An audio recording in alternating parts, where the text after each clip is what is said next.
Hello everyone, my name is Kenneth Versosa Castro and I'm a student at the Universidad Católica Santiago de Guayaquil, and today I'm going to talk about calciphylaxis complications. Of the definition, calciphylaxis is a rare and serious disease in which calcium accumulates in the small blood vessels of the fat and skin. Calciphylaxis causes blood clots, painful skin ulcers, and can cause a serious infection that can lead to death. People who have calciphylaxis often have kidney failures and need dialysis or have had a recent kidney transplant. This disorder can also occur of people without kidney disease. Hello, my name is Cornelia Erfurt-Berge and I would like to give you an overview of my article about calciphylaxis. The title of my review is Management of Patients with Calciphylaxis. Calciphylaxis is a rare disorder presenting mainly in patients with chronic kidney disease, where it is also called calcific uremic arteriolopathy. Clinically, you often find necrotic ulcers on the lower leg, but also on other body parts. Vascular diseases as reason for the leg ulcers have to be excluded, as well as thrombophilic disorders like livedoid vasculopathy. In the histological examination, one finds stenosis and occlusion of small cutaneous vessels, and specific stainings like Van Cosse staining can help to show the calcium deposits. Patients with calciphylaxis show a mortality of around 80%, often due to septicemia. A number of risk factors for the development of calciphylaxis have been described in case control studies, mainly for patients with end-stage renal disease. Next to renal disease, risk factors are other disorders of the calcium phosphate homeostasis, female gender, high body weight, or warfarin therapy, for example.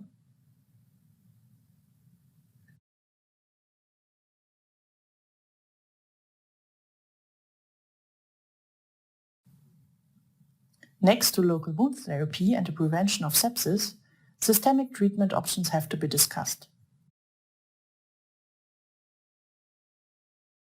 The cessation of vitamin K antagonists is recommended. The underlying renal disease has to be treated, for example, by changes in dialysis. Systemic treatments to reduce the calcification, like the application of sodium thiosulfate or biphosphonates, have only been analyzed in small study cohorts. The situation is even worse when a case of non-uremic calciphylaxis is present, where randomized controlled studies are also missing. In conclusion, wound experts have to be aware of this rare disease. Treatment comprehends antimicrobial local wound therapy and the treatment of underlying diseases like renal disease.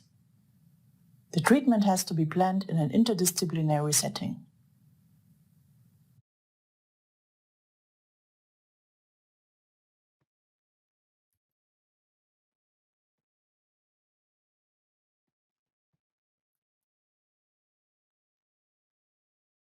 Application in medicine.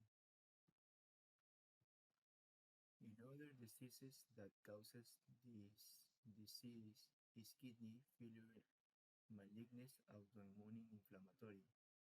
One of the factors mainly involved in the most patients is the alteration in metabolism, calcium phosphate, as consequences of failure renal and secondary hyperparathyroidism. Although these disturbances in metabolism are considered an sine qua non condition of calciphylaxis, recent reports have shown evidence of causes with calcium levels and normal phosphorus. Recent studies have revealed the presence of bone glucoproteins and proteins glycomatrix bone morphogenic protein in pathologically calcified arteries, suggesting a role in vascular calcifications.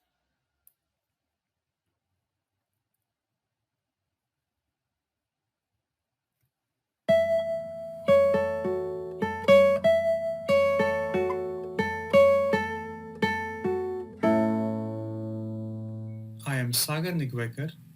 I am an assistant professor of medicine at the Harvard Medical School and an assistant physician at the Massachusetts General Hospital in Boston, Massachusetts.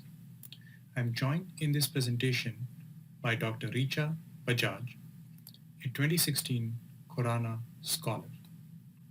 On behalf of our co-authors, we are pleased to discuss our paper titled as Calciphylaxis in Patients with Normal Renal Function, a case series and systematic review that is scheduled to appear in Mayo Clinic proceedings.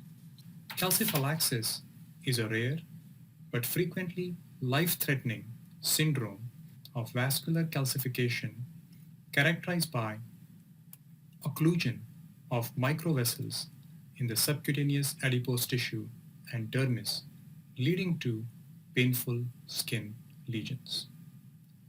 Calciphylaxis is mostly described in patients with chronic kidney disease and end-stage kidney disease.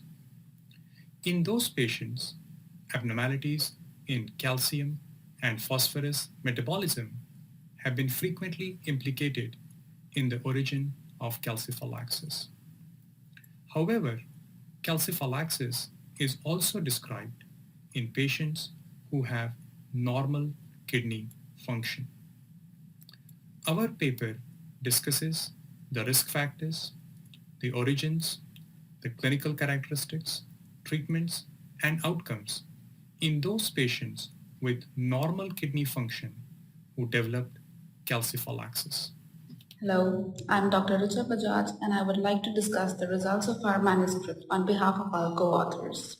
We conducted a retrospective review of 9 patients of non-uremic calciphylaxis identified from Mass General Hospital records between January 2014 to February 2016. Also, we conducted a systematic literature review of Google Scholar, PubMed, Central, and Medline from August 1970 through July 31, 2016, recruiting 107 patients of non-uremic calciphylaxis. In both the studies, more than 75% of the patients were whites, women, and had a median age of 66 years. Vitamin K antagonism by warfarin, obesity, liver disease, and diabetes were the most common concomitant factors identified. Majority of the patients demonstrated normal serum calcium, phosphorus, and vitamin D levels in comparison to the deranged calcium-phosphorus metabolism seen in the uremic calciphylaxis. A number of medical and surgical options were used to treat the disease, with sodium thiosulfate being the most common mode of treatment, but none of the treatments were associated with significant lesion improvement or survival. MGH case series had a median survival for 24 months and 33% patients had a lesion improvement by 6. We believe that our findings have direct implications for clinical practice and also future research in the area of calciphylaxis. Clinicians should consider calciphylaxis in the differential diagnosis of patients presenting with painful skin lesions and those who have normal kidney function but risk associations such as obesity and warfarin that are described in our paper. A multidisciplinary calciphylaxis team may help in early identification of such patients, and such a team is now in place at our institute.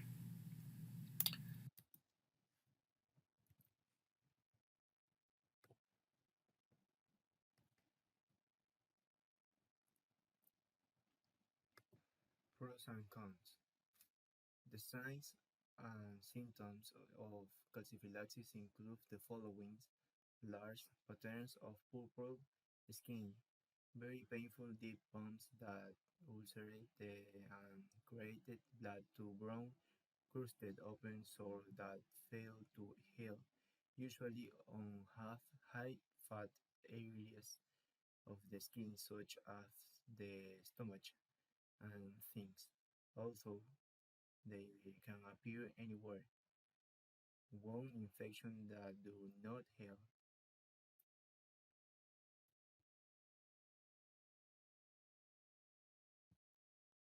Calciphylaxis is a rare and often fatal kidney-related disease in which calcium accumulates in small blood vessels in the skin. This condition results in painful skin ulcers and can be associated with organ failure and serious infections. Medical therapies consist of phosphate binders, low phosphate diet, reduced calcium in the dialysate for patients undergoing dialysis, antibiotics for secondary infection, and pain management.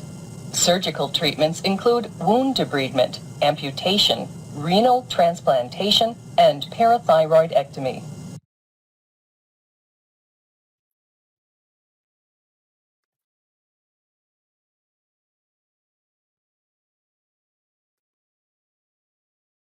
In conclusion, calciphylaxis is a disease that frequently seen in patients with chronic kidney failure who are on hemodialysis pathophysiologically characterized by calcium deposits in the middle layer of the walls of small and medium arteries of the dermis. As a consequence of the alterations in the calcium as phosphorus metabolism, patients have an increased risk of cardiovascular event ischemic in relation to calcification of arteries, coronary and heart valves. Mortality research 80% mainly associated with sepsis due to superinfection of skin lesions. That's all for today, and thank you very much.